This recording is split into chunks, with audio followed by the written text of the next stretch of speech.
Thomas Griffin's lungs burned as he pushed his aging body through the dense Washington forest. The late autumn rain soaked through his weathered jacket, each droplet feeling like tiny daggers against his skin in the biting cold. At 68, he wasn't built for running anymore, but necessity had a way of reviving old abilities. Behind him, voices called through the trees. Hunters, not for deer or elk, but for him and what he carried. "The old man can't have gone far," a voice shouted closer than Thomas would have liked. "Fan out!" Thomas clutched the leather medicine pouch tighter to his chest. Inside, wrapped carefully in oilskin, were the fruits of 3 years' solitary work. Rare herbs cultivated in secret, processed using knowledge passed down through generations of healers. Knowledge the new Pack Council had deemed outdated and superstitious. His boot slipped on wet pine needles, sending him tumbling down a short embankment. Pain shot through his right side as he landed awkwardly against an exposed root. Thomas bit back a curse, knowing sound carried far in these woods. Years as a military medic had taught him to evaluate injuries quickly. Bruised ribs, possibly cracked, but nothing broken. He could keep moving. The voices grew more distant as the hunters spread out, unsure of his direction. Thomas allowed himself one deep breath, then scanned his surroundings. 50 yards ahead, barely visible through the curtain of rain, was the entrance to a small cave system he had discovered decades ago. Few in the Evergreen Pack knew of its existence. Staying low, Thomas made his way toward the cave, each step deliberate and silent, despite the pain in his side. Once inside, he retreated to a narrow chamber he knew would be dry. His hands, though weathered and spotted with age, moved with practiced precision as he unpacked his emergency medical supplies. "Still got it, old man," he muttered to himself, applying antiseptic to a gash on his forearm he hadn't even noticed in his flight. The sting was clarifying, focusing his mind on immediate needs. Thomas had spent his life healing others, first soldiers on battlefields, then Pack members, as their trusted healer. Now, in the twilight of his years, he found himself alone, treating his own wounds in a cave while hiding from the very Pack he had served faithfully for decades. As he wrapped a bandage around his arm, memories of another time surfaced. Hiding in a similar cave with 3 wounded men under his care, enemy forces searching the jungle outside. He had been younger then, but just as determined to protect what was precious. Back then, it was the lives of his fellow soldiers. Today, it was something potentially more valuable, a formula that could restore what many aging werewolves thought lost forever, their ability to shift forms. The sound of distant thunder rolled through the cave. Thomas closed his eyes and allowed himself to remember how it all began. 6 months earlier, Thomas had lived a quiet life in his cabin on the eastern edge of Evergreen Pack territory. The modest structure sat nestled among towering Douglas firs and western hemlocks, far enough from the main Pack compound to afford him the solitude he had grown to prefer since Martha's passing 3 years ago. His days followed a predictable pattern: dawn rising, tending to his garden of medicinal herbs, occasional visitors seeking his healing expertise, and evenings spent documenting centuries of Pack medical knowledge into notebooks that no one seemed interested in reading. That particular morning had begun like any other. Thomas had been harvesting moonberries from the patch behind his cabin when a sleek black SUV pulled up his gravel driveway. Few Pack members drove out to see him anymore, especially not in vehicles that cost more than what most people earned in several years. From the SUV emerged Victor Hayes, the newly appointed head of the Pack Council. At 48, Victor represented the new direction of the Evergreen Pack, corporate, efficient, modern. His tailored suit seemed out of place among the wild beauty of the forest, like a shark swimming through a mountain stream. "Dr. Griffin," Victor called, using Thomas's formal title with a subtle condescension that suggested it was a relic much like the man himself. "Beautiful morning for gardening." Thomas straightened slowly, his back protesting the movement after an hour bent over the moonberry bushes. He wiped his soil-covered hands on his worn jeans. "Victor," he acknowledged with a nod. "Surprising to see you out this way. Council members don't usually concern themselves with the Pack's borders these days." Victor's smile didn't reach his eyes. "The Council concerns itself with the Pack's future, which is why I'm here." He glanced at Thomas's garden with thinly veiled disdain. "The Council has voted to modernize our medical facilities. We're bringing in specialists from Seattle, latest equipment, pharmaceutical connections, the works." Thomas felt a cold weight settle in his stomach. "I see. We're grateful for your traditional services over the years, Victor continued, examining his manicured nails. But the younger generations need medical care that aligns with the 21st century. Herbs and poultices had their time, but science has moved on. The pack needs to move with it. And my position, Thomas asked, already knowing the answer. We're creating an emeritus role for you. Ceremonial, of course. You'll receive a stipend, and you're welcome to continue your gardening hobby. Victor gestured vaguely at the moonberries. The transition takes effect immediately. Sarah Chen will be taking over as head medical officer, Harvard-trained. Impressive resume. The dismissal hung in the air like the scent of decay. 50 years of service to the pack reduced to a gardening hobby. Thomas had simply nodded. I'll need to gather my things from the pack clinic. Already boxed up, Victor replied, checking his watch. They're being delivered here this afternoon. After Victor left, Thomas had stood motionless in his garden for nearly an hour, the moonberries forgotten in his basket. It wasn't just the loss of position that hollowed him out. It was the casual erasure of generations of knowledge. Knowledge that had saved countless pack members when modern medicine had no answers for werewolf physiology. That night, as rain lashed against his cabin windows, Thomas had unpacked the boxes from the clinic. Among his belongings was a leather-bound journal that had belonged to his grandfather, filled with formulas and observations dating back to the 1880s. One entry in particular caught his attention. Notes on a rare combination of herbs that allegedly helped older werewolves maintain their shifting abilities well into advanced age. For most werewolves, the ability to shift forms began to wane after 60, becoming more painful and eventually impossible. Many elders in the pack, including several on the council, had already lost this fundamental aspect of their identity. It was one of the cruelest ironies of their kind to live longer than humans, but to lose what made them werewolves while still alive. Thomas had turned the fragile pages, carefully reading his grandfather's meticulous notes. The formula required rare ingredients, precise preparation, and patience. But if it worked? In that moment, surrounded by the physical evidence of his obsolescence, Thomas had made a decision. He would prove the value of traditional healing. He would show Victor that the old ways still held power. He would find a way to help the elders shift again. The cave had grown colder as twilight approached. Thomas's ribs ached, but the hunters had long since moved on, searching other areas of the forest. He repacked his medical supplies, knowing he couldn't stay much longer. Despite the danger, he needed to check on Aria before returning to his cabin. Aria Harper. The thought of the young woman brought a rare smile to Thomas's weathered face. 22 years old and more gifted with herbs than anyone he had trained in decades. The Omega girl had been coming to his cabin for almost a year now, silently absorbing every lesson he could offer.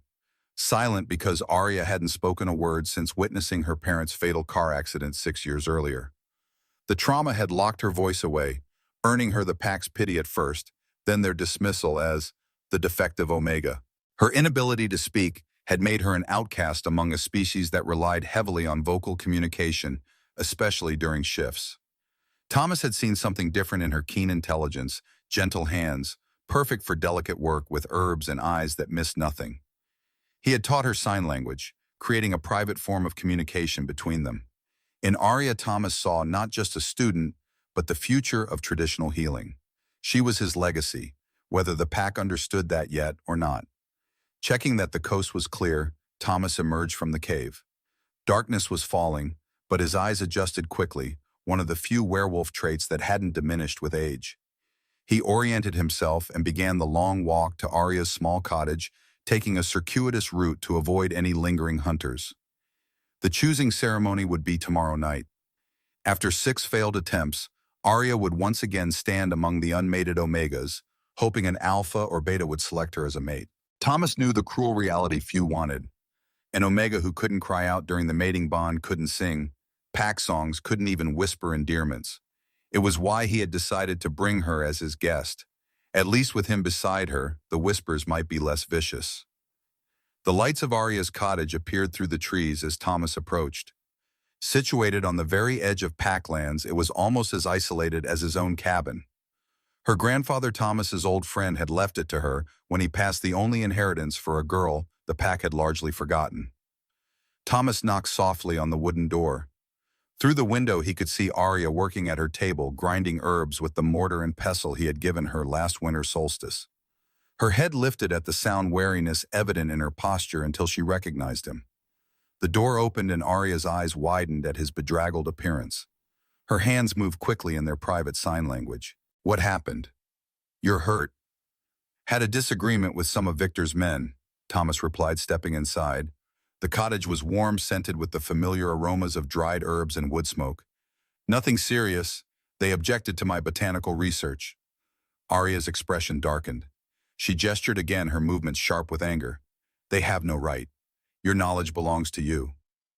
Knowledge belongs to those who value it, Thomas corrected gently, easing himself onto a chair by the hearth. And you, my dear, value it more than most. Aria brought him tea, a special blend of her own creation that Thomas recognized as containing willow bark for pain and valerian for calm. She had learned well. As he sipped the hot liquid, he noticed she was already gathering supplies to tend to his injuries. The choosing ceremony is tomorrow, he said, watching her efficient movements. Are you prepared? Aria's hands stilled, her shoulders tensed, then she shrugged, a deliberately casual gesture betrayed by the tightness around her eyes. It doesn't matter. No one will choose the silent Omega. Their loss, Thomas said firmly. But I'd still like to accompany you, if you'll have a battered old wolf as your escort. A soft smile touched her lips as she signed, I would be honored. As Aria cleaned and rebandaged his wounds with gentle precision, Thomas found himself hoping that tomorrow might bring a change in her fortune. The pack's dismissal of Aria mirrored their treatment of him, both deemed irrelevant for what they lacked, rather than valued for what they offered. There's something else, Thomas said as she finished tending to his ribs. I want you to take this. From his pocket, he withdrew a thin leather bracelet. It had been Martha's, a simple band embossed with a pattern of healing herbs. My wife wore this for 40 years. Before her, my mother. It's said to protect the wearer's true self, even when others would deny it. He held it out. I'd like you to have it for tomorrow. Aria's eyes glistened with unshed tears as she accepted the gift, her fingers tracing the intricate pattern. She slipped it onto her wrist, then embraced Thomas, carefully mindful of his injuries.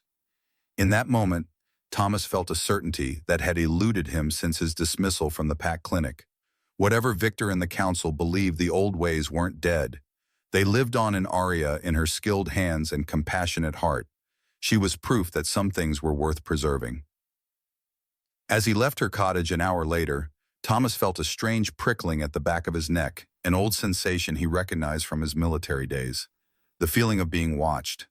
He scanned the tree line but saw nothing in the gathering darkness. Still, the sensation lingered as he made his way home, a warning that tomorrow would bring more than just the choosing ceremony. The great hall of the Evergreen Pack stood at the center of their territory, a massive structure of stone and timber that had been expanded over generations. Tonight it blazed with light, every window glowing against the early evening sky. The choosing ceremony was the Pack's most important annual event, the night when unmated alphas and betas selected Omega partners, forming bonds that would strengthen the Pack for another generation. Thomas adjusted his formal jacket, one of the few items of clothing he owned that wasn't practical workwear. Beside him, Aria walked with her head high, despite the whispers that followed their entrance. She wore a simple dress of deep green, her dark hair arranged in an intricate braid adorned with tiny white flowers. Martha's bracelet circled her wrist, a talisman against the judgment that surrounded them. The hall was already crowded, filled with the scent of pine roasting meat and the collective anticipation of the Pack. Near the center, the unmated Omegas gathered, dressed in their finest scents, deliberately enhanced to attract potential mates. Aria would join them soon, but for now, she remained at Thomas's side. Dr. Griffin, surprising to see you here. Thomas turned to find Logan Reed watching them. At 28, Logan was one of Victor's most loyal supporters on the council, young, ambitious, and utterly convinced of his own superiority. He had once been promised to Aria in an arrangement made by their parents during childhood. When she lost her voice, Logan had publicly broken the engagement, declaring her damaged goods. Logan, Thomas acknowledged coolly. The ceremony is open to all Pack members, I believe. Logan's gaze slid to Aria, his lip curling slightly. Of course, though some attendees might find the evening frustrating. especially when they can't participate fully in the bonding rituals. Thomas felt Aria stiffen beside him. Before he could respond, another voice cut through the tension. "Mr. Reed, I believe your presence is required by the council." Marcus Turner stood nearby, his posture military straight despite being in his mid-40s. The pack's head of security had served in the same war as Thomas, though decades later. A bond of respect had always existed between them, even after Thomas's removal from his position. Logan hesitated, then inclined his head stiffly. "Dr. Griffin, Aria." He departed without waiting for a response, disappearing into the crowd. "That boy needs lessons in respect," Marcus muttered once Logan was out of earshot. "Those lessons would be wasted," Thomas replied. "But I appreciate the intervention." Marcus's eyes crinkled slightly. "Least I could do. You patched me up enough times after border skirmishes." His expression grew more serious. "Be careful tonight, Doc. There's tension in the council. Something's brewing." Before Thomas could ask for clarification, a hush fell over the hall. The Alpha King had arrived. Ethan Blackwood moved through the crowd with the fluid grace of a predator power evident in every controlled movement. At 30, he embodied the perfect alpha, tall, broad-shouldered, with an aura of authority that commanded respect without effort. His dark hair was cut short, emphasizing the sharp angles of his face. But it was his eyes that held everyone's attention, a rare silver gray that seemed to glow in the firelight. Thomas had known Ethan since birth, had treated his childhood illnesses and training injuries, had watched him grow from a solemn boy into a formidable leader after his father's death 5 years ago. Despite the changes in the pack's governance structure with increasing power, ceded to the council, Ethan remained their Alpha King, the final authority in matters of pack law and defense. He was also unmated despite attending the choosing ceremony for the past decade. Rumors spoke of a curse that his fated mate had died before he could find her, leaving him with half a soul and a temperament as unforgiving as a winter storm. Thomas knew better.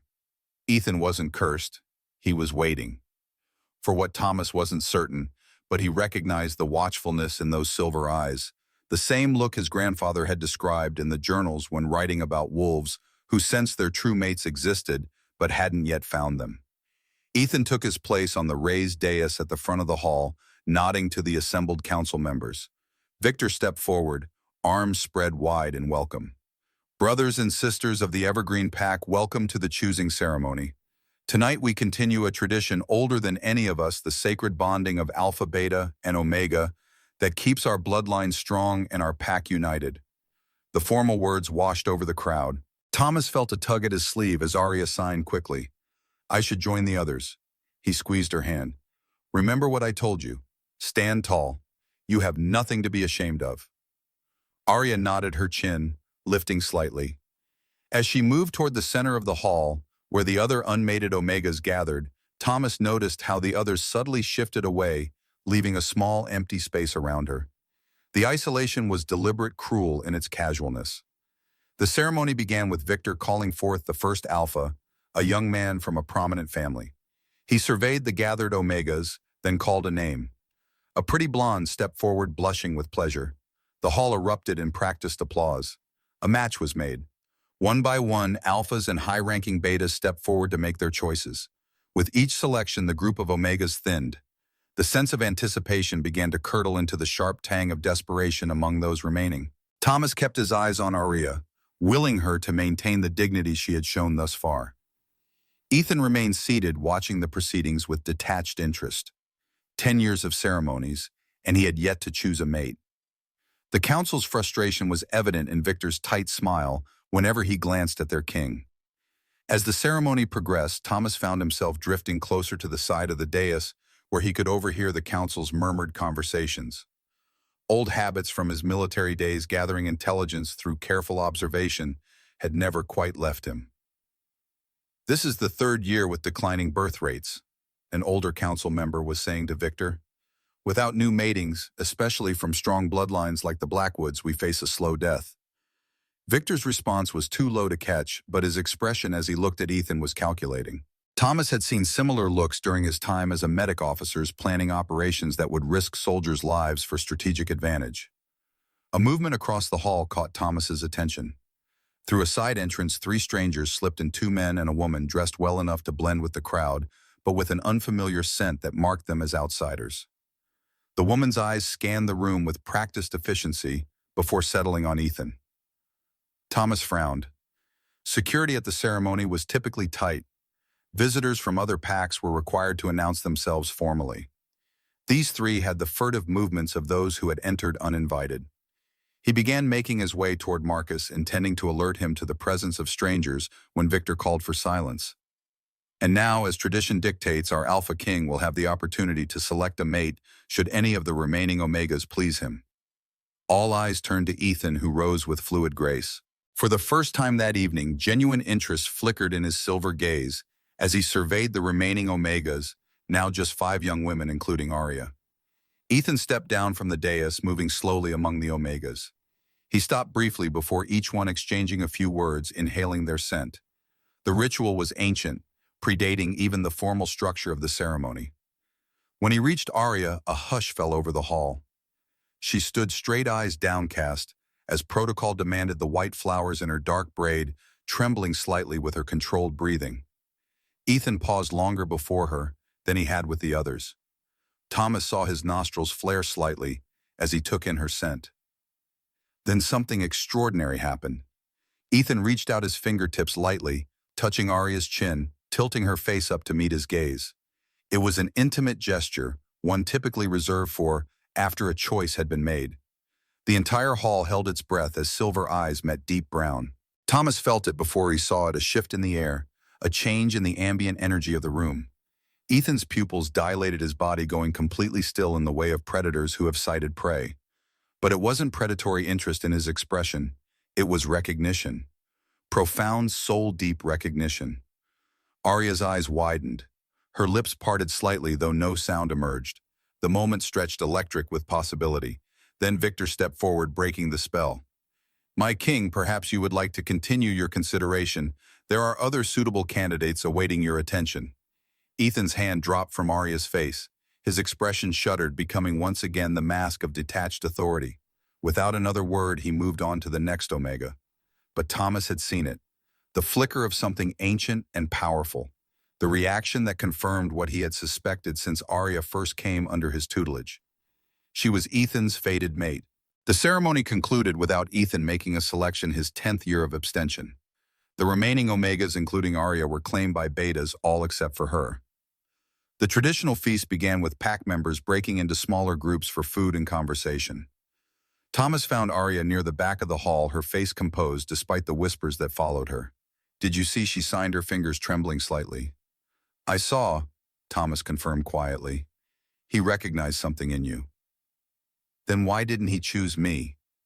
Thomas glanced toward the dais where Ethan was engaged in what appeared to be a tense conversation with Victor and several council members. "Politics," he said simply. "The king's choices are never just his own."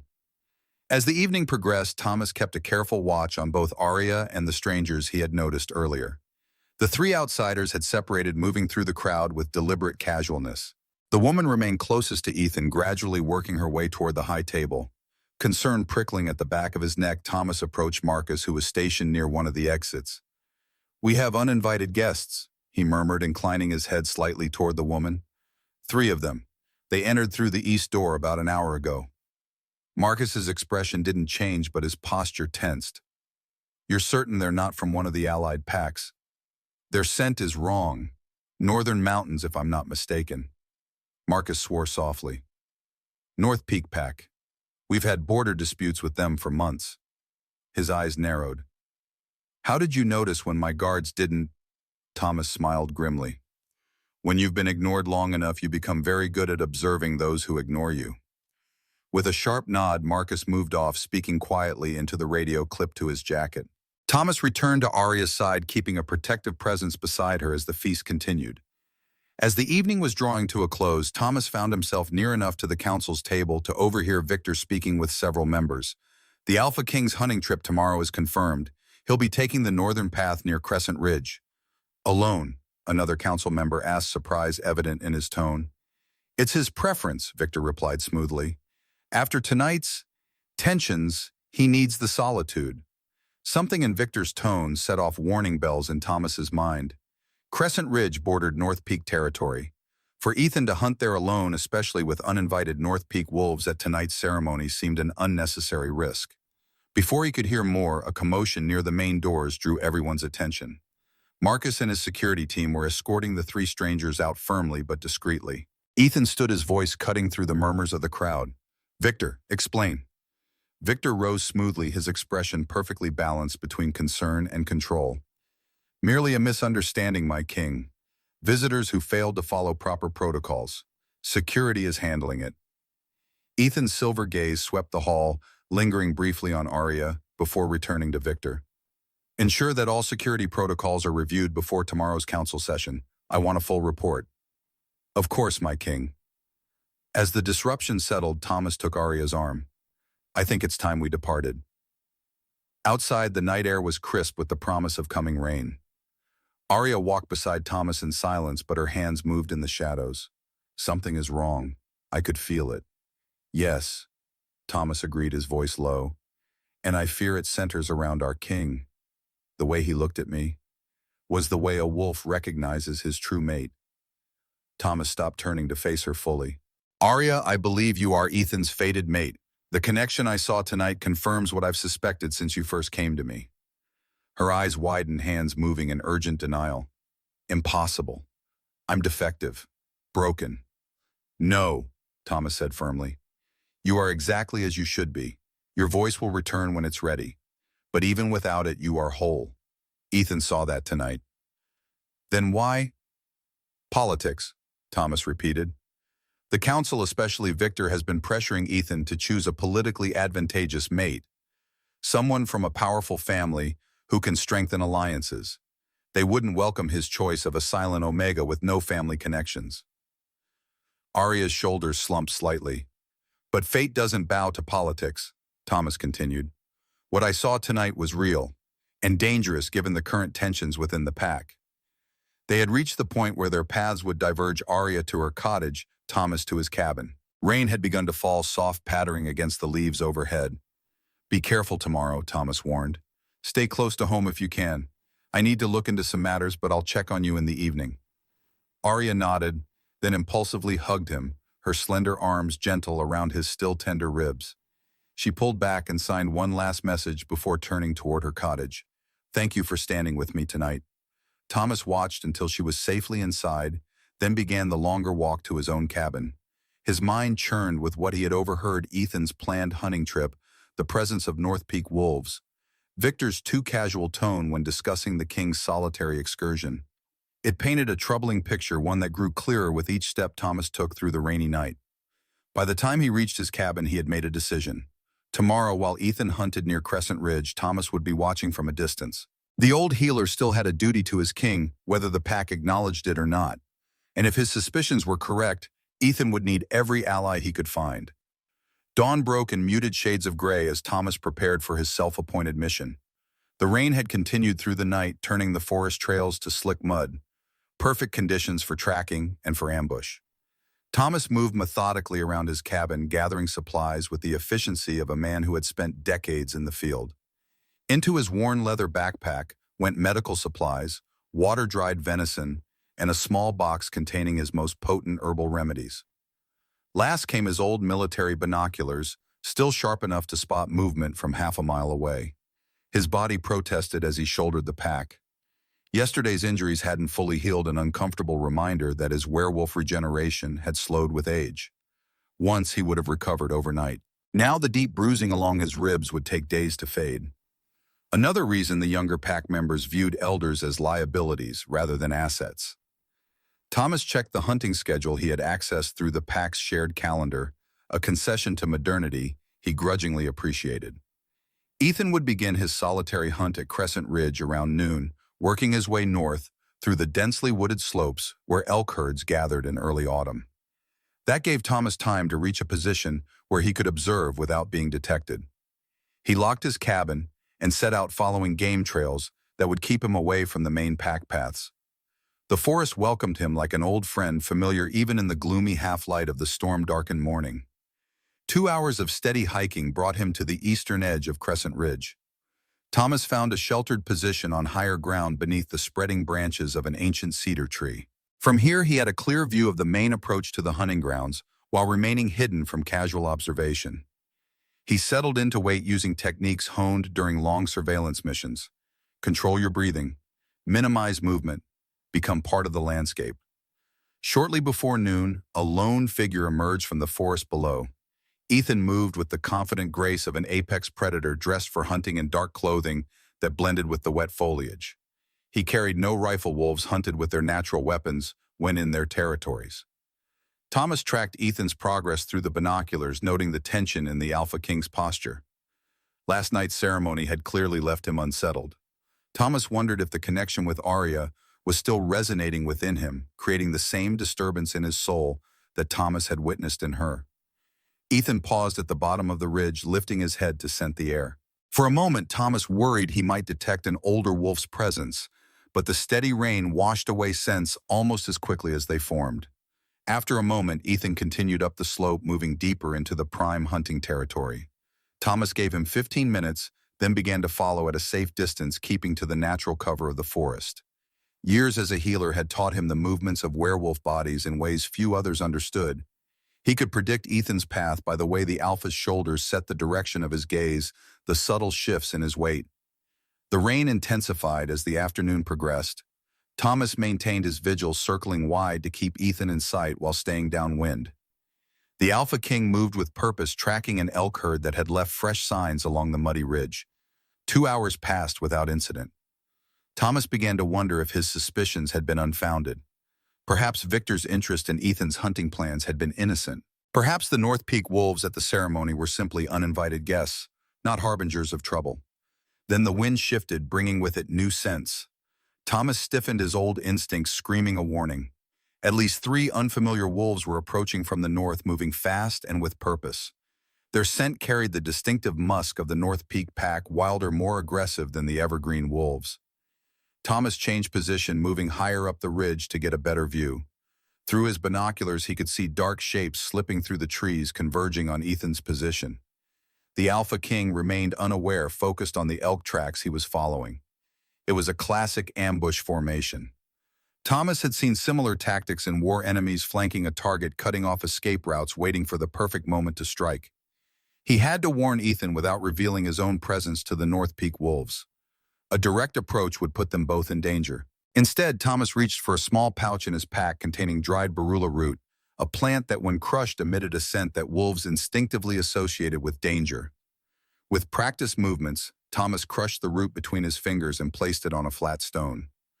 The rain would carry its scent downhill toward Ethan, hopefully alerting him without pinpointing Thomas's location. Within minutes, Ethan's posture changed. He straightened, abandoning the elk tracks to scan his surroundings with renewed vigilance. The barula root had worked. He was now alert to potential danger. But the warning came too late. 5 North Peak wolves burst from the underbrush, already shifted into their massive wolf forms. They had shed their human shapes for the raw power of their animal sides, a clear statement that this was no diplomatic encounter. Ethan reacted with impressive speed, dropping into a defensive crouch as his own shift began. The transformation from man to wolf usually took several seconds, precious time he didn't have with enemies closing in. Thomas watched in horror as the largest North Peak wolf, a scarred gray beast the size of a small horse, lunged for Ethan's throat while he was still mid-transformation. The Alpha King twisted away, but not quickly enough to avoid a deep slash across his shoulder from the attacker's claws. Despite the injury, Ethan completed his shift. His wolf form was magnificent, coal-black with silver-tipped fur along his spine, larger than any of his attackers. His silver eyes gleamed with cold fury as he faced the 5 wolves that had surrounded him. The fight that followed was brutal. Ethan fought with the skill of a born alpha, his movements a lethal combination of raw power and tactical precision. 2 of the North Peak wolves fell back bleeding from vicious bites to their haunches, but he was outnumbered, and the initial wound to his shoulder had slowed his left side. The scarred gray wolf coordinated the attacks with unnerving intelligence, driving Ethan toward a steep drop-off where his movements would be constrained. Thomas knew he had to act.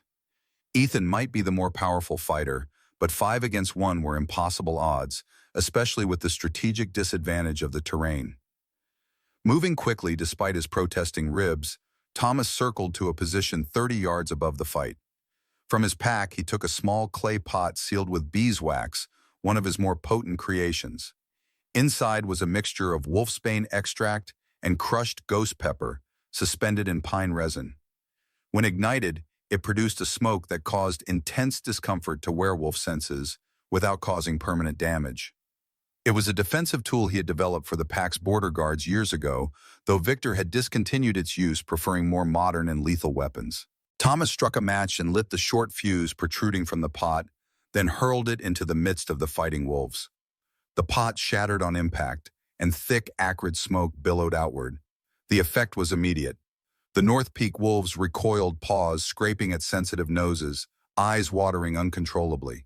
Even Ethan was affected, backing away from the noxious cloud with a snarl of discomfort. But Thomas had calculated the wind direction. The smoke drifted primarily toward the North Peak wolves, creating a barrier between them and the Alpha King. Ethan, recognizing the unexpected advantage, seized the opportunity to break through the weakened circle of attackers. He tore into the gray leader jaws, clamping around the enemy wolf's throat with bone-crushing force. Blood sprayed across the wet ground. The leader collapsed, his body convulsing as death claimed him. The remaining North Peak wolves, disoriented by the smoke and demoralized by their leader's fall, retreated into the trees. Their howls of rage and grief echoed across the ridge as they fled northward, carrying the wounded with them. Ethan stood over his fallen enemy's sides, heaving with exertion, blood matting his black fur. The silver in his eyes seemed to glow with primal satisfaction at the victory.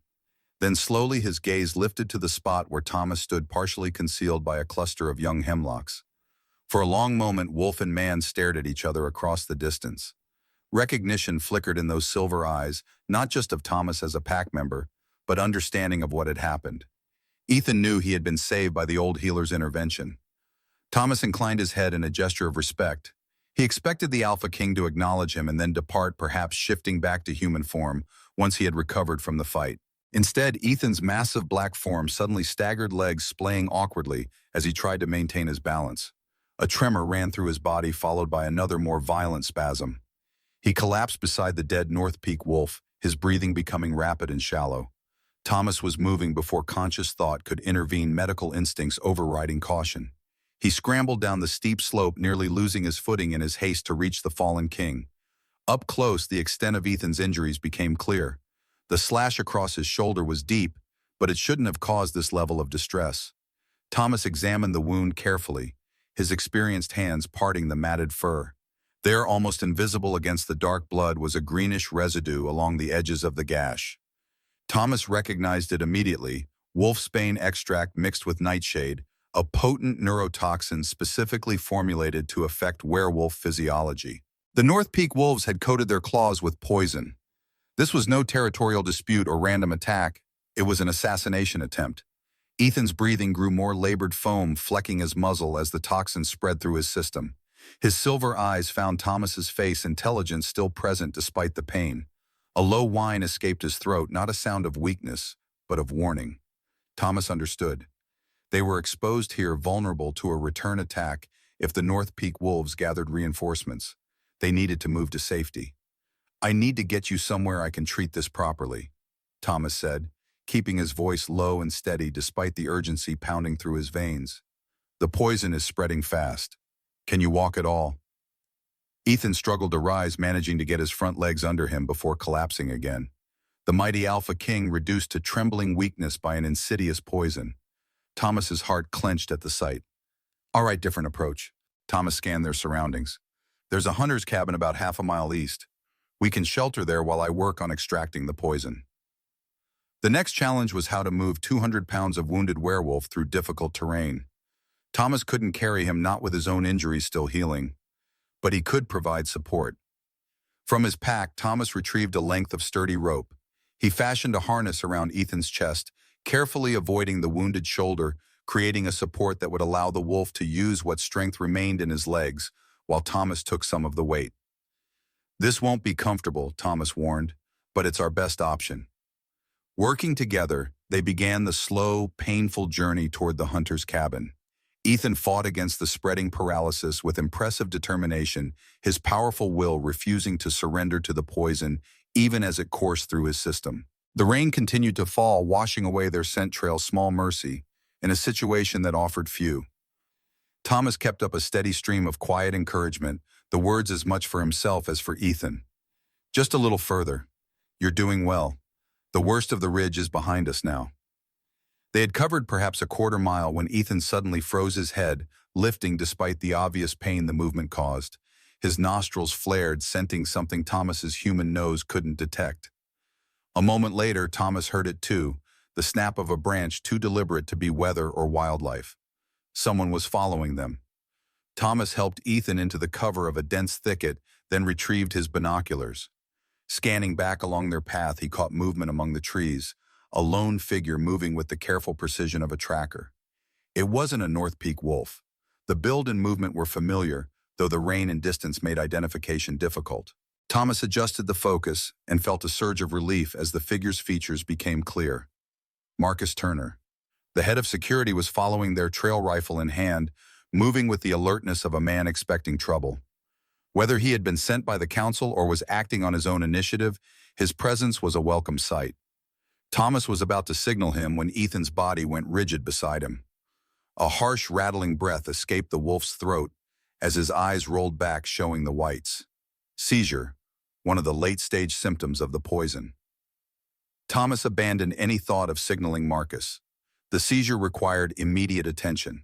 He knelt beside Ethan, using his pack to cushion the wolf's head as violent tremors shook the powerful body. "Stay with me," Thomas murmured, timing the seizure while monitoring Ethan's airway. "Fight it, Ethan. Your pack needs you." The seizure lasted just under 2 minutes longer than was safe, but not yet catastrophic. As the tremors subsided, leaving Ethan unconscious but breathing, Thomas knew they had run out of time. The cabin was still too far. He needed to begin treatment here in the open despite the risks. From his pack, Thomas withdrew a worn leather case containing pre-filled syringes, one of the few modern medical tools he still relied upon. Each contained a different herbal extract preserved in a solution that maintained potency for months. He selected a syringe filled with amber liquid extract of devil's claw root and white willow bark, combined with a rare mountain flower that grew only in the highest meadows of their territory. It was a powerful anti-inflammatory and pain reliever, specially formulated for werewolf physiology. As he prepared to administer the injection near the wound site, a voice spoke from just beyond the thicket. "That won't be enough for wolfsbane poisoning." Thomas didn't look up, recognizing Marcus's voice. "It will buy us time, but you're right, I need my full kit for the antidote." Marcus stepped into the clearing, his expression grim as he took in Ethan's condition. "How did this happen?" "Ambush. 5 North Peak wolves. Their claws were coated with poison." Thomas administered the injection, his movements precise despite his age. "Ethan killed their leader, but not before he was wounded." "And you just happened to be in the area when this occurred?" Marcus's tone was neutral, but the question itself carried weight. Thomas met his gaze steadily. "I overheard Victor discussing Ethan's hunting plans with unusual interest. After seeing North Peak wolves at the ceremony, I was concerned." Marcus's eyes narrowed. "You're suggesting this wasn't random?" "I'm stating it plainly. This was an assassination attempt." Thomas checked Ethan's pulse, rapid but steady. The injection was working temporarily, slowing the poison's progress. "And I'm not convinced it originated solely with the North Peak pack." Marcus was silent for a long moment, his military training evident in the way he processed the information without immediate reaction. Finally, he slung his rifle and knelt on Ethan's other side. "What do you need from me, Doc?" "Help me get him to shelter. There's a cabin, the Carson place, about a quarter mile east." Marcus nodded. "I know it, but I have a better option. My Jeep is parked at the old logging road half a mile south. We can get him to your cabin much faster that way." Thomas shook his head. "Too risky. If the council is involved in this, your cabin would be the first place they'd look." "Then where?" Thomas considered their options. The poison would require at least 24 hours of treatment before Ethan would be strong enough to shift back and defend himself. They needed somewhere secure with access to medical supplies where the council wouldn't immediately look. "Aria's cottage," Thomas said finally. "It's remote defensible and she has many of the herbs I'll need. Plus the council barely remembers she exists." Something flickered in Marcus's eyes, recognition perhaps of the connection Thomas had noticed between Ethan and Aria at the ceremony. But he asked no questions, simply nodding his agreement. Can you stabilize him enough for transport? Thomas administered a second injection, this one to temporarily paralyze the muscles around the wound, slowing blood flow and the spread of toxins. That should hold him for the journey, but we need to move quickly. The poison is designed to kill within hours. Together, they fashioned a crude stretcher using Marcus's rain poncho and fallen branches. Getting Ethan onto it was a struggle. Even unconscious, the Alpha King was a massive weight of muscle and bone. But military experience had taught both men how to transport wounded comrades under difficult conditions. The journey to Marcus's jeep was arduous. The rain had intensified, turning the forest floor into a treacherous slide of mud and wet leaves. Twice they nearly lost their footing on steep descents, the stretcher threatening to slip from their grasp. By the time they reached the vehicle, Thomas's old injuries were screaming in protest, fresh blood seeping through his shirt where the barely healed gash on his arm had reopened. But the sight of the jeep, rugged and mud-splattered, perfectly camouflaged against the forest backdrop, brought a surge of relief. Loading Ethan into the back was another challenge, but they managed it with grim determination. Thomas climbed in beside him, continuing to monitor his condition, while Marcus took the wheel. "The main roads will be watched," Marcus said as he navigated the jeep along the narrow logging trail. "I'll take the old Forest Service roads. Longer route, but safer." Thomas nodded, too focused on Ethan to reply at length. The Alpha's condition was deteriorating despite the temporary treatments. His breathing had become shallow and irregular, his temperature dropping as the poison attacked his central nervous system. The jeep bounced and slid its way through the forest, Marcus driving, with the skill of a man who had spent decades patrolling these lands. Rain lashed against the windshield, reducing visibility to mere yards, but he never hesitated at junctions or slowed unnecessarily. "You knew this would happen," Marcus said after a long silence. "It wasn't a question." "I suspected something was wrong," Thomas corrected. "The timing was too convenient, North Peak wolves at the ceremony, Victor's interest in Ethan's hunting plans. But I didn't know it would be poison. That suggests planning resources, more than a simple territorial attack." "The Council. Some of them, perhaps, not all." Thomas checked Ethan's pulse again. "Victor, certainly. Logan follows his lead. The others, I'm less certain." Marcus's knuckles whitened on the steering wheel. "I've served the pack for 20 years. The thought that council members would betray their king. Power corrupts," Thomas said simply. "And Victor has been accumulating power for years, positioning his allies in key roles. My removal was part of that pattern." "You think he wants to replace Ethan?" Marcus sounded skeptical. "The bloodlines wouldn't support it. The pack would never accept him as Alpha King. Perhaps he doesn't want the throne himself. Perhaps he wants a puppet he can control." Thomas's gaze fell to Ethan's unconscious form. "Or perhaps he simply wants to weaken the monarchy enough that the council becomes the true ruling body." The jeep turned onto an even narrower track, branches scraping against its sides as they descended toward the eastern borders of pack territory. The storm was lessening here, the heavy clouds beginning to break apart to reveal patches of late afternoon sky. "There's something else you should know," Thomas said quietly. "It concerns the ceremony last night." Marcus glanced at him in the rearview mirror. "The moment between Ethan and the silent girl." "Aria," Thomas corrected, a protective note entering his voice. "Yes, I believe she is his fated mate." The jeep swerved slightly as Marcus processed this information. "You're certain? As certain as one can be without the formal claiming. The recognition was mutual and powerful. I've seen it only once before, decades ago, between wolves whose bond became legendary within the pack." Marcus whistled softly. No wonder Victor looked ready to intervene. A fated mate would strengthen Ethan's position considerably, especially one outside Victor's influence. Aria has no family connections, no political value in the traditional sense. But her bond with Ethan would be unbreakable, something Victor couldn't control or manipulate. And now we're taking a poisoned Alpha King directly to his unclaimed mate's doorstep.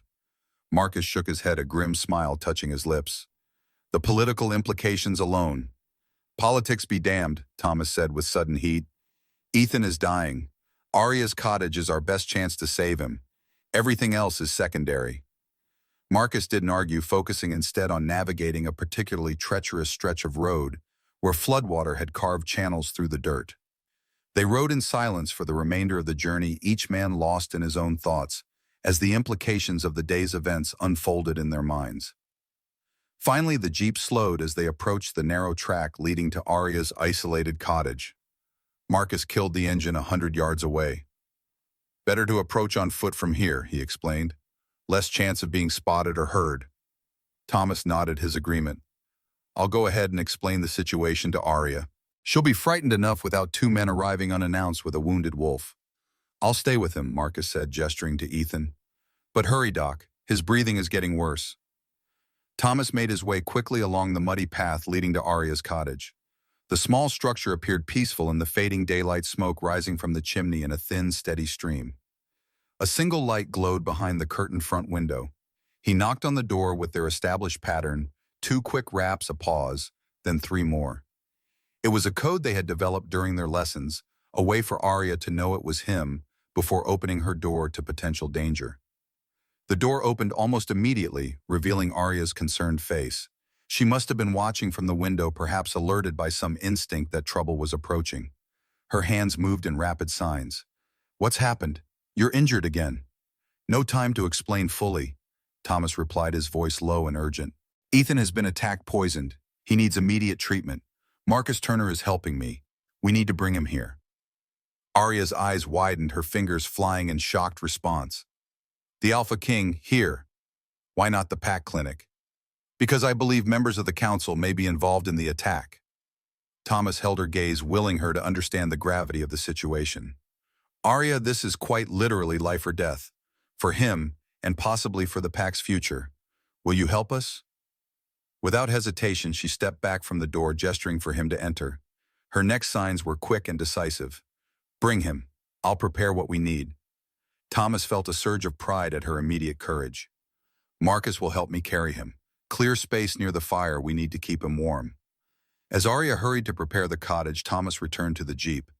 Marcus had already lifted Ethan partially out of the vehicle, the unconscious wolf a dead weight in his arms. "She'll help," Thomas confirmed, positioning himself to take Ethan's hindquarters.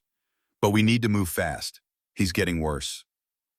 Together they carried the Alpha King to Aria's cottage. It was a struggle over the uneven ground, made more difficult by the need to stay quiet and avoid being seen. By the time they reached the door, both men were breathing heavily from the exertion. Aria had transformed her small living space with remarkable efficiency. The area before the hearth was cleared, thick blankets laid out to create a pallet. Her table was covered with herbs, mortar, and pestle ready. A pot of water already hung over the fire, steam beginning to rise from its surface. Her eyes widened at the sight of Ethan's massive wolf form, but she showed no fear as she directed them to place him on the prepared blankets. Immediately, she knelt beside him, her healer's hands moving over his body with gentle precision, assessing his condition. Her fingers found the wound on his shoulder, identifying the discoloration that indicated poison. She looked up at Thomas, signing rapidly. "Wolfsbane and nightshade. Advanced stage.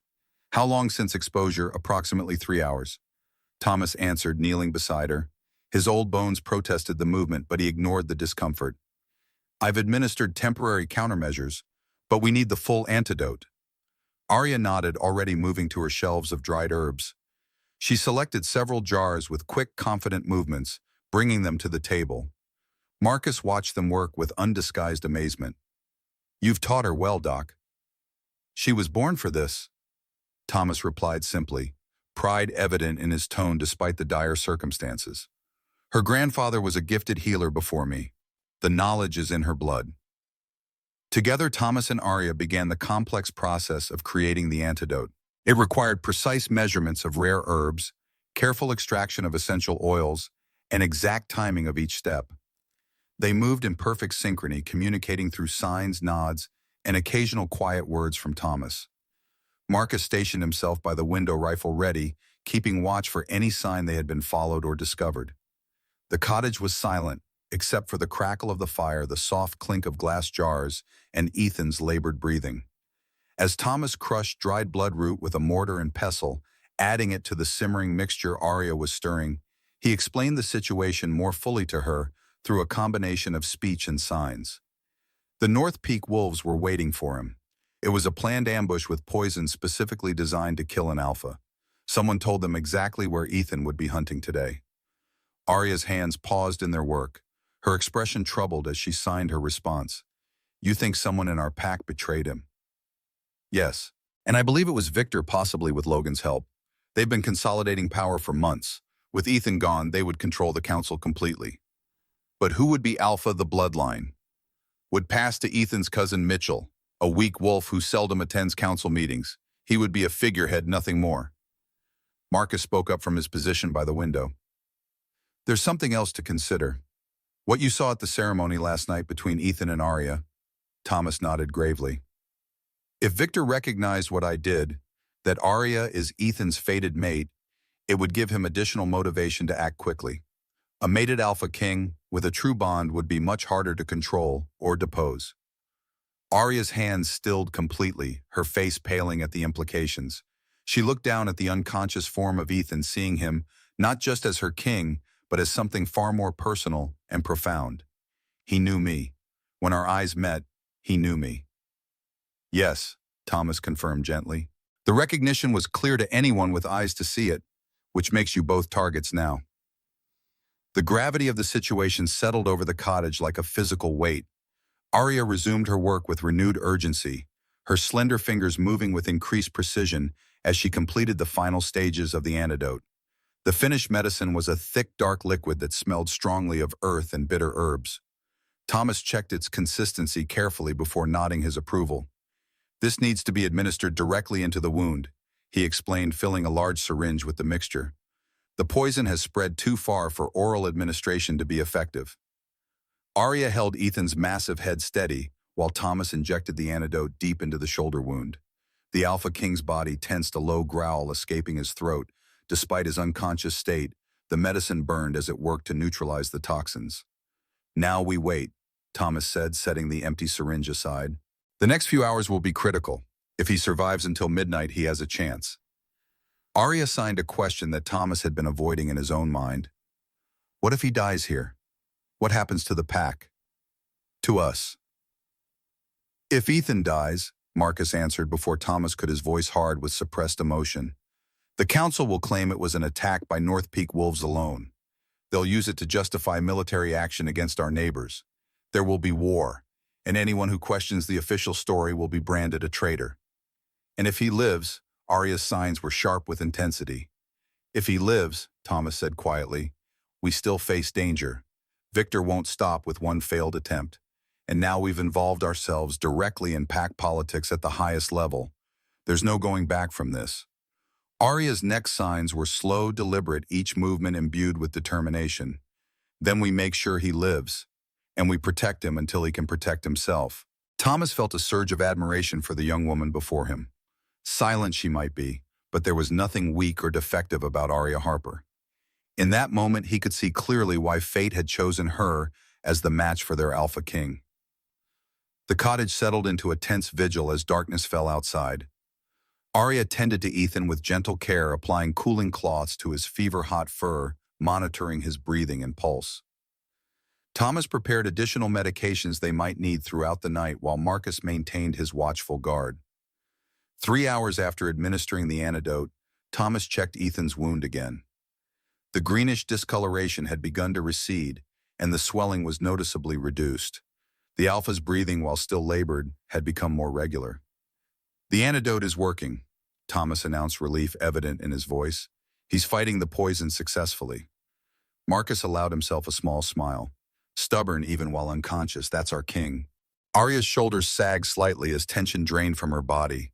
She signed to Thomas, her movements betraying her exhaustion after the intense work of the past hours. What do we do now?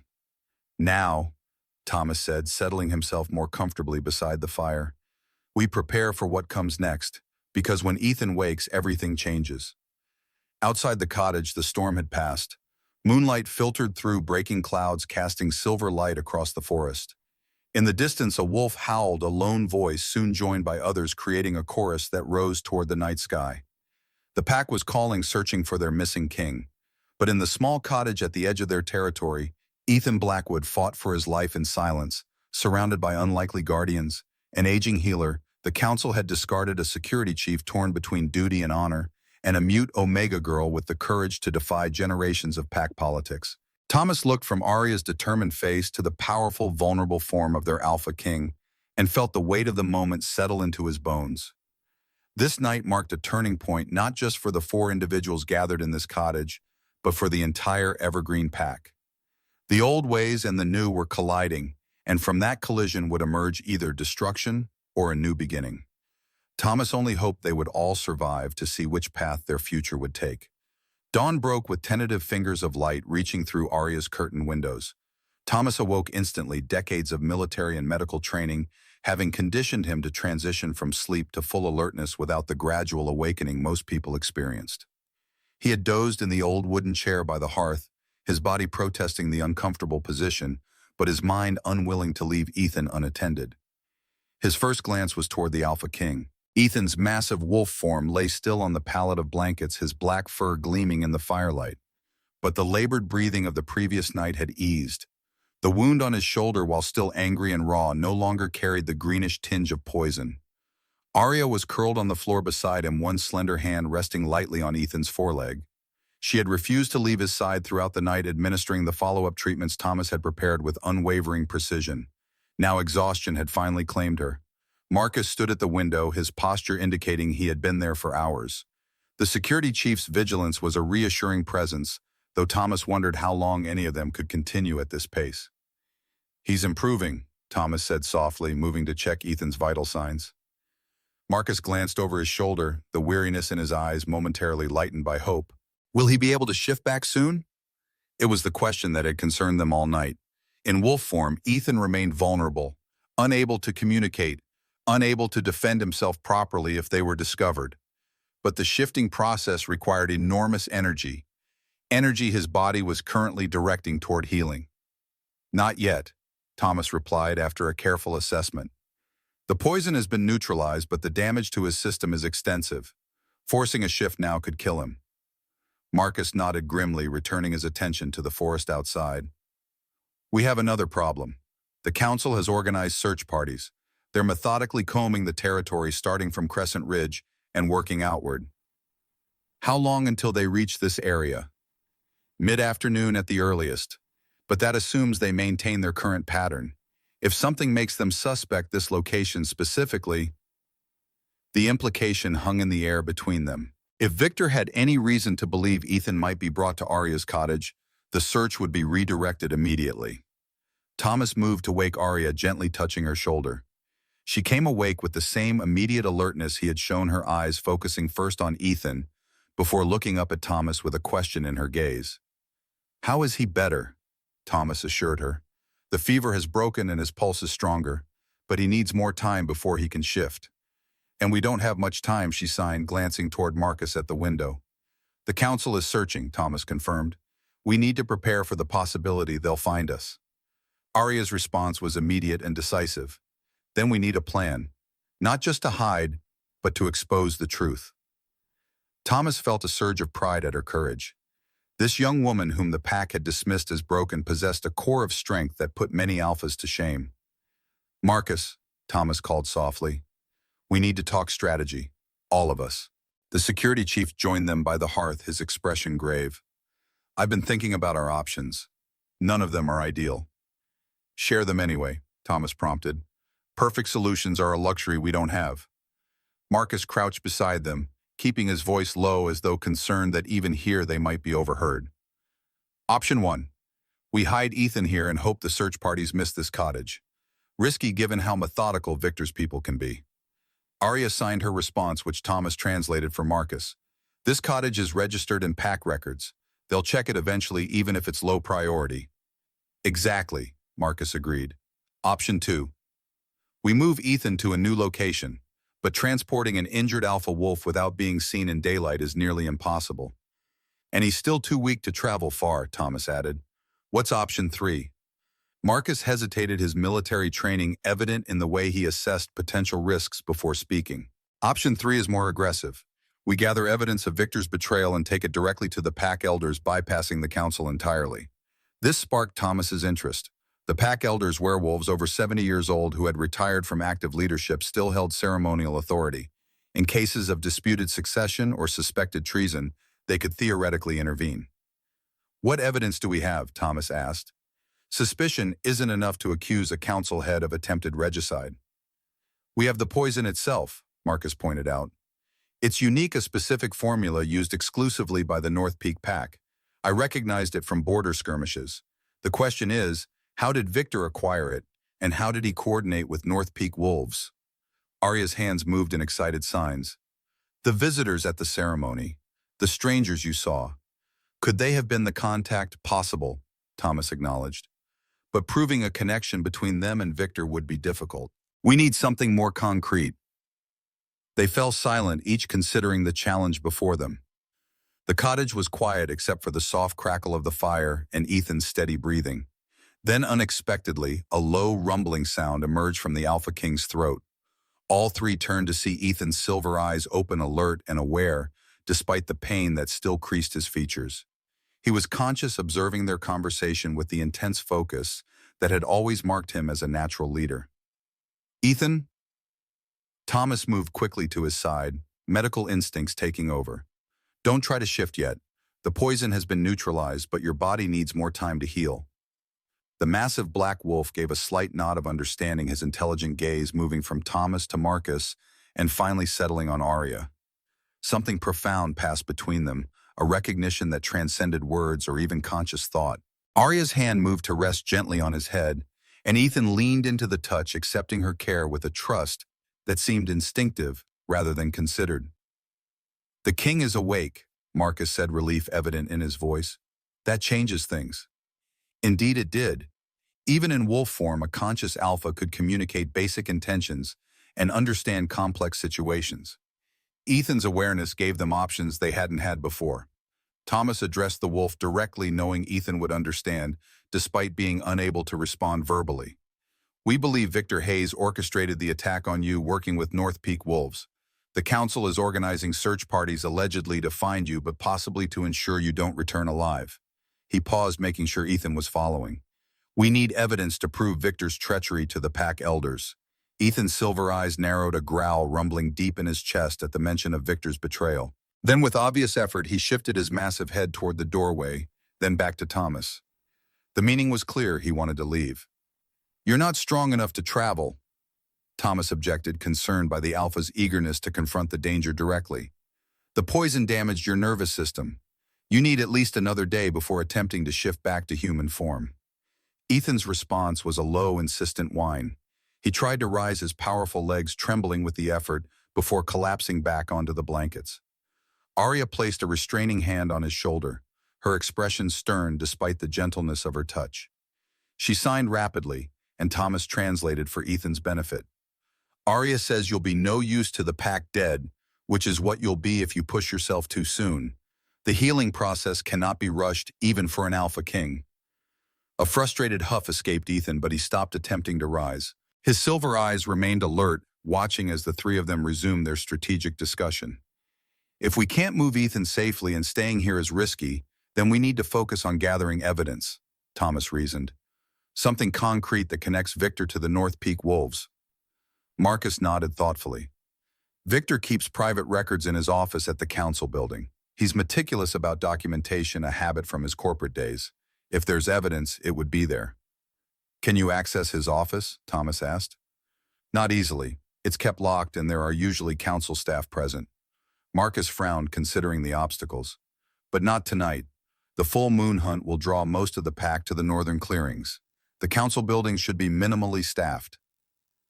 The full moon hunt, a monthly tradition when most pack members shifted to their wolf forms for a communal hunt. Thomas had forgotten it was scheduled for tonight, having been preoccupied with his own concerns recently. The timing was fortuitous. So you'll search Victor's office during the hunt, Thomas said, the outline of a plan forming in his mind. What about the North Peak connection? We need to prove they were working with him specifically, not just attacking our Alpha King on their own initiative. Aria's hands moved in decisive signs. The leader, Ethan, killed. What happened to his body? It was an excellent question. In the chaos of Ethan's injury and their flight, the corpse of the North Peak leader had been left behind on Crescent Ridge. Standard protocol would be retrieval by pack security, Marcus answered. The body would be examined, then either returned to North Peak as a diplomatic gesture or cremated depending on the circumstances. Who would perform the examination? Thomas asked, though he suspected the answer. Dr. Chen, the new head physician, Marcus replied, confirming Thomas's concern. Under normal circumstances. Under normal circumstances. But these were far from normal circumstances. If Victor was indeed orchestrating a coup, he would want to control every aspect of the investigation. He'll handle it himself, Thomas predicted. He wouldn't risk having Dr. Chen find evidence of the poison or anything else that might contradict his narrative of the attack. Marcus considered this, then nodded grimly. You're right. Victor would insist on overseeing the examination personally. And if there's any evidence linking him to North Peak, he'll destroy it. Unless we find it first, Aria signed her expression, determined. The body would be kept in the examination room at the security compound, Marcus said. Access is restricted, but as head of security I can enter without raising suspicion. A plan was taking shape, dangerous, but with potential to expose the truth. Marcus would examine the North Peak leader's body, seeking evidence of coordination with Victor, while also searching the council head's office for incriminating documents. What about us? Thomas asked, gesturing to himself, Aria, and the wounded Ethan. We remain here and hope the search parties overlook this cottage. Aria shook her head decisively. Too risky. We need a distraction, something to draw the search away from this area entirely. She was right. They needed to redirect the search parties, giving Ethan more time to heal, and Marcus more freedom to gather evidence. But what kind of distraction would be significant enough to divert all attention from the eastern borders where Aria's cottage stood? The answer came from an unexpected source. Ethan, who had been listening intently to their discussion, suddenly gave a sharp bark, a sound of realization. With obvious effort, he extended one massive paw toward Thomas, the claws scraping against the wooden floor in a deliberate pattern. Thomas recognized the behavior immediately. He wants to write something. Aria quickly retrieved a sheet of paper and a piece of charcoal from her drawing supplies. She placed them on the floor within reach of Ethan's paw. With remarkable dexterity for a wolf, Ethan dragged the charcoal across the paper. The result was crude but legible 3 letters. NPC. Marcus stared at the letters, confusion evident on his face. North Peak. What? Cub. Thomas breathed, understanding dawning. North Peak Cub. He turned to Ethan. The bundle you were protecting when you were attacked. It wasn't just any pup. It was the child of the North Peak leader. Ethan's silver eyes confirmed the guess with a distinct gleam of approval. This revelation changed everything. If Ethan had been protecting a North Peak cub during the attack, it suggested a complexity to the situation they hadn't considered. Why would the Alpha King of Evergreen Pack be safeguarding the offspring of a rival pack's leader? The North Peak leader who attacked you, Thomas said slowly. He wasn't trying to kill you initially. He was trying to recover his child. Another nod from Ethan. But why did you have the cub in the first place? Marcus asked, clearly struggling to make sense of this new information. Ethan scratched at the paper again. This time the message was longer, his paw struggling to form the letters clearly. Mother asked, dying. Thomas pieced together the implications. The cub's mother asked for your protection. She was dying. Ethan nodded, then added one more word to the paper.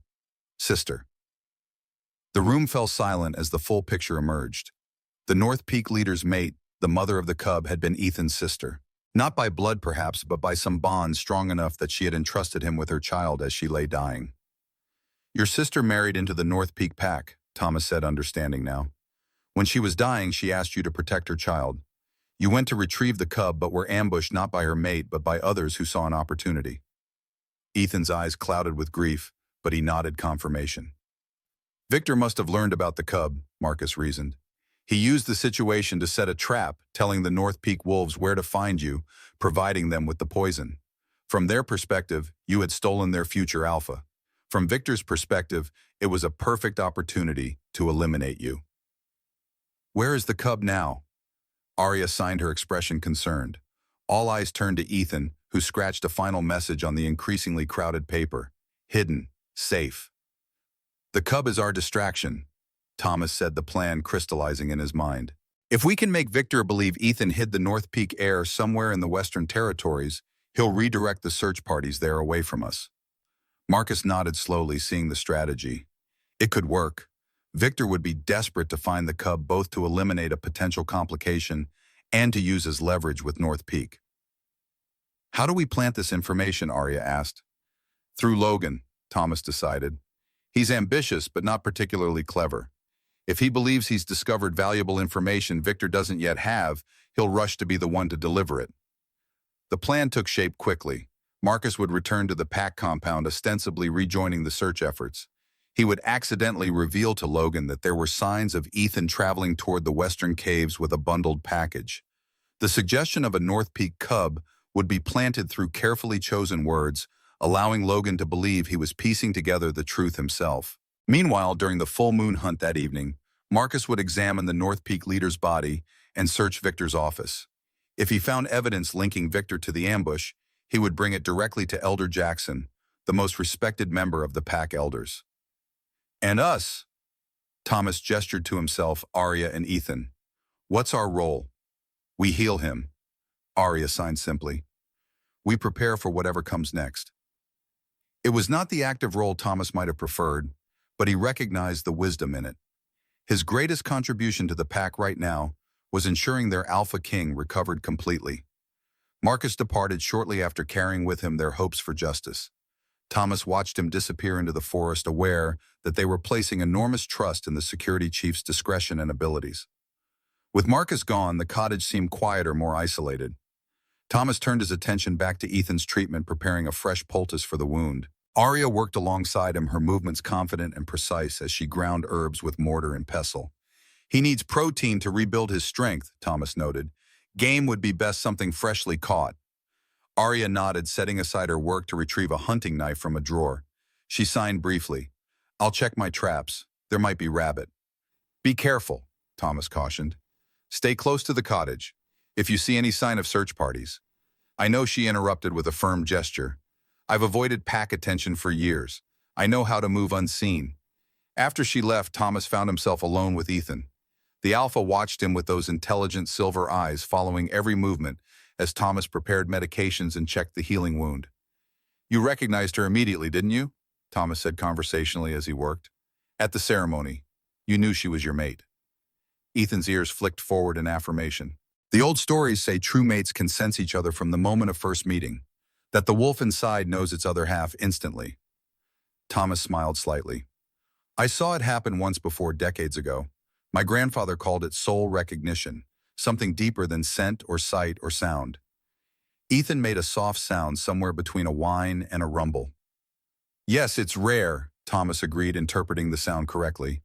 And politically inconvenient in your case. Victor would never approve a match with a defective Omega with no family connections. A low growl vibrated from Ethan's chest. My sentiments exactly, Thomas said dryly. Aria is far from defective. Her silence isn't weakness, it's a response to trauma. And it hasn't stopped her from becoming one of the most gifted healers I've ever trained. He finished applying the fresh poultice, then sat back on his heels, regarding the Alpha King thoughtfully. You should know her voice is returning, slowly, in private. I've heard her whisper to plants as she tends them. Single words, sometimes short phrases. The healing has begun, though she may not fully realize it yet. Ethan's silver eyes widened slightly at this information. The true mate bond might accelerate that healing, Thomas continued. The old texts speak of mates completing each other, filling the empty spaces, healing old wounds. If you claimed her properly, the implication hung in the air between them.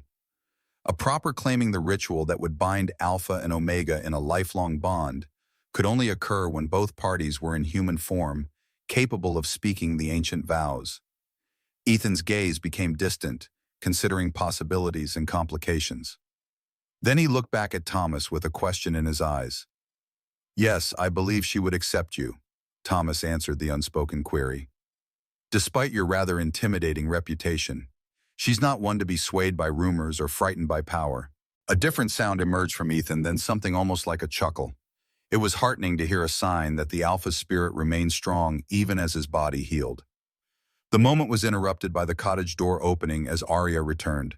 She carried 2 rabbits already skillfully dressed and ready for cooking. Her keen eyes moved between Thomas and Ethan, noting the atmosphere. What were you talking about? She signed after setting the rabbits aside. The healing properties of true mate bonds, Thomas replied honestly, seeing no reason to hide their conversation. And the politics that complicated your meeting at the ceremony. Aria's cheeks colored slightly, but she didn't shy away from the topic. Her hands moved in careful signs. Is it true then? What I felt when our eyes met, Thomas glanced at Ethan, who was watching Aria with an intensity that needed no translation. Yes, he said simply. It's true. You are his fated mate, and he is yours. The implications of this truth filled the small cottage. Under normal circumstances, the discovery of a true mate was cause for celebration throughout the pack. The pair would be honored, their union blessed by elders, their future bright with promise. But these were not normal circumstances. Their Alpha King lay wounded, unable to shift, while members of his own council plotted against him. The recognition of mates had become not just a personal milestone, but a political complication with far-reaching consequences. Aria seemed to understand this perfectly. Her signs were pragmatic rather than romantic. First we heal him, then we deal with Victor. Only then can we consider what this means for us. Thomas translated for Ethan's benefit, though the Alpha's gaze suggested he had understood her meaning regardless. The king gave a solemn nod of agreement, respecting her priorities. As Aria prepared the rabbit stew, Thomas found himself reflecting on the strange turns his life had taken. 6 months ago, he had been a respected healer, secure in his position, if increasingly aware of Victor's growing influence. Now he was essentially a fugitive, harboring his wounded king in a remote cottage involved in pack politics at the highest and most dangerous level. Yet he felt more alive, more purposeful than he had in years. His knowledge was valued again, his experience essential rather than dismissed as outdated. In Aria, he had found not just a student, but a successor who would carry traditional healing knowledge into the future. And in Ethan, he had found a leader worth fighting for, one who recognized worth beyond political expedience. The afternoon passed in quiet productivity. Thomas and Aria took turns monitoring Ethan's condition, which improved steadily as the hours passed. By late afternoon, the Alpha could stand for short periods, though walking remained difficult. His silver eyes were clear and alert, following their movements with increasing impatience. You want to shift back, Thomas observed as he changed the bandage on Ethan's shoulder. I understand, but your body needs more time. The poison targeted your central nervous system. Shifting now could trigger seizures or worse. Ethan's frustration was evident in the tense set of his powerful shoulders, but he didn't attempt to contradict Thomas's medical judgment. Aria approached with a bowl of the rabbit stew, the rich aroma filling the cottage. She set it before Ethan, who regarded the offering with what could only be described as resignation. Eating in wolf form was undignified for any werewolf, especially an Alpha King accustomed to impeccable manners in human form. Seeming to sense his discomfort, Aria turned away, busying herself at the hearth to give him privacy. Thomas followed her lead, focusing on preparing the evening's medications rather than watching Ethan eat. It was a small courtesy, but the Alpha's appreciative rumble suggested it was noted and valued. As dusk approached, Thomas found himself increasingly anxious about Marcus. By now, their distraction plan should have been implemented. The search parties would either be redirecting to the Western Territories or continuing their methodical progression toward Aria's cottage. We should prepare for the possibility that the plan failed, Thomas said quietly to Aria as they worked side by side. If search parties appear, you'll need to leave immediately through the back. There's a ravine half a mile south that could provide cover. Aria's response was immediate and definitive. I won't leave either of you. Aria, no. Her signs were emphatic. My place is here, with both of you. I can help defend if necessary. Thomas knew better than to argue. The determined set of her jaw reminded him painfully of her grandfather, a man who had stood his ground against far worse threats than pack politics. Very well, he conceded. But if it comes to the worst, remember that your survival is essential. You carry knowledge that must not be lost. Sometimes retreat is the braver choice. Before she could respond, a sharp sound cut through the evening quiet. 3 quick taps on the window, followed by 2 more. Marcus's signal. Thomas moved quickly to the door, opening it just enough to verify the security chief's identity before allowing him inside. Marcus entered swiftly, his expression a complex mixture of triumph and concern. The distraction worked, he reported without preamble. Search parties had been redirected to the Western Territories. Logan was eager to share the discovery with Victor exactly as we predicted. And the evidence, Thomas prompted. Marcus withdrew a small leather pouch from inside his jacket. 2 things. First fibers found on the North Peak leader's claws identical to the material of Victor's ceremonial robe. They met recently in close proximity. That's suggestive but not conclusive, Thomas noted. This is more definitive. Marcus opened the pouch, carefully extracting a small glass vial containing traces of dark liquid, found hidden in a compartment in Victor's desk. It's the same poison used on Ethan. The chemical signature is distinctive. Ethan's growl rumbled through the cottage at the sight of the poison that had nearly killed him. What about communication with North Peak? Thomas asked. Any proof of coordination? Better, Marcus said, a grim smile touching his lips. I found financial records. Victor has been paying significant sums to someone called Highland Consulting for months. It's a shell company controlled by the North Peak beta Gregory Kinnear. This was the evidence they needed: concrete proof of an ongoing relationship between Victor and high-ranking members of the North Peak Pack, including financial transactions that would be difficult to explain innocently. Have you taken this to Elder Jackson? Thomas asked, hope rising for the first time in days. Marcus's expression darkened. That's the problem. Elder Jackson is missing. According to his housekeeper, he left yesterday evening after receiving an urgent message. No one has seen him since. The implications were chilling. Elder Jackson was their best hope for intervention against Victor. His disappearance, coinciding with the attempt on Ethan's life, suggested Victor's plans were more extensive than they had realized. We need to assume the worst, Thomas said grimly. Victor may be eliminating potential opposition systematically. Aria signed a question that cut to the heart of their predicament. What do we do now, without the elders who can stand against the council? The cottage fell silent as they confronted the reality of their situation. Victor controlled the council, had potentially neutralized the elders, and commanded the loyalty of most pack officials. Their evidence meant nothing without a legitimate authority to present it to. It was Ethan who broke the impasse. The Alpha King rose to his feet with deliberate effort, his powerful body trembling slightly, but his silver eyes blazing with determination. He moved slowly to the center of the room, then did something none of them expected. He began to shift. Ethan, no. Thomas moved forward, alarmed. Your system isn't ready. But the transformation had already begun. Bones cracked and realigned as the massive wolf form contorted fur receding into skin muzzle, shortening into a human face. The process, normally completed in seconds, stretched agonizingly as Ethan's damaged nervous system struggled to execute the complex transformation. Thomas watched with professional dread and personal anguish, knowing he could not intervene in a shift once begun. Stopping midway would cause more damage than completing the painful process. Aria gripped his arm, her fingers digging into his sleeve as they witnessed the Alpha King's suffering. Marcus stood rigid, his face pale beneath his tan. After what seemed an eternity, the shift completed. Where the massive black wolf had stood, a man knelt on the cottage floor, tall, powerfully built, with the same silver eyes that had marked his wolf form. Ethan Blackwood. Alpha King of the Evergreen Pack, naked and trembling from exertion, but unmistakably, undeniably present in his human form. Help me up, he commanded, his voice rough from disuse, but carrying the natural authority that had made him king. Thomas and Marcus moved forward, immediately supporting Ethan as he rose to his full height. Aria quickly retrieved a blanket, offering it with downcast eyes in a gesture of traditional Omega respect. Ethan accepted the covering with a nod of thanks, wrapping it around his waist before addressing them all. I've heard everything, he said, his voice gaining strength with each word. I understand the situation we face. Victor's betrayal, the elders compromised the pack in danger. His silver gaze swept over them. You three have shown courage and loyalty beyond measure.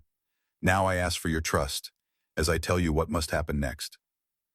Thomas felt the weight of the moment settle into his bones. Whatever Ethan proposed would be dangerous, probably desperate, but they had come too far to turn back now. We're listening, my king, he said simply. Ethan's plan was as bold as it was perilous. Rather than hiding or seeking outside support, they would confront Victor directly at the height of the full moon hunt before the entire assembled pack. A public accusation cannot be quietly disposed of, Ethan explained, his strategic mind evident despite his physical weakness. Victor's power comes from controlling the narrative. We must shatter that control in a way he cannot contain or deny. The hunt begins at moonrise, Marcus noted, checking his watch. That's less than 2 hours from now.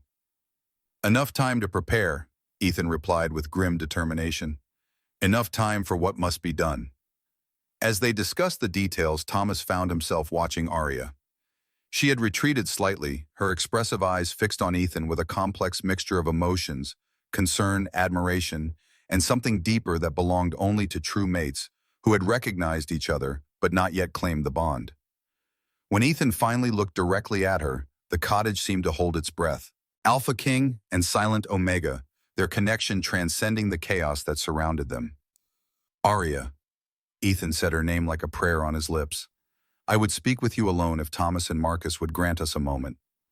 It was not truly a request despite the polite phrasing. Thomas inclined his head in acknowledgement, gesturing for Marcus to follow him outside. They stepped onto the small porch, closing the door to give the pair privacy. The night air was cool against Thomas's face, the forest quiet except for the distant calls of nightbirds. Above the moon was rising nearly full, a silver disk emerging from behind scattered clouds. Do you think this will work? Marcus asked quietly, his gaze fixed on the moon. Confronting Victor before the pack. Thomas considered the question carefully. It depends on the pack itself, on whether enough members remember what it means to be Evergreen wolves, not just Victor's followers. He sighed, feeling the weight of his years. My greatest fear is not that we'll fail, but that we'll succeed only to find the damage is too extensive to repair. Marcus nodded grimly. Some wounds don't heal clean. But they do heal, Thomas countered, drawing on his lifetime of medical experience. Given time, proper care, and the body's natural wisdom. The same is true for packs. They stood in companionable silence for several minutes, each man lost in his thoughts as the moon continued its ancient journey across the sky. Then the cottage door opened behind them. Ethan emerged now, dressed in clothes Marcus had brought from the pack compound, dark jeans and a simple black Henley that did nothing to diminish his regal bearing. The wound on his shoulder was freshly bandaged, nearly invisible beneath the fabric. Only the pallor of his skin and a certain carefulness in his movements betrayed his recent brush with death. Aria followed, her face composed, but her eyes bright with emotion. Something had passed between them in that private conversation, some promise or decision that had brought both resolution and new tension. It's time, Ethan said simply. The pack awaits its alpha. Thomas looked at the three people before him, the wounded king standing tall despite his pain, the security chief bound by honor rather than ambition, the silent healer whose strength lay in her compassion rather than her voice. An unlikely alliance against corruption, an improbable defense of tradition against those who would discard the old ways in the name of progress. As they set off toward the pack gathering grounds, Thomas felt a curious lightness in his chest. Whatever happened in the hours to come, he had found his purpose again. His knowledge mattered. His experience had value. His legacy would continue through Aria. At 68, when many considered him obsolete, Thomas Griffin had become essential once more to the future of the Evergreen Pack. The moon illuminated their path as they walked into the heart of the coming storm, four defenders of a truth that could not be silenced.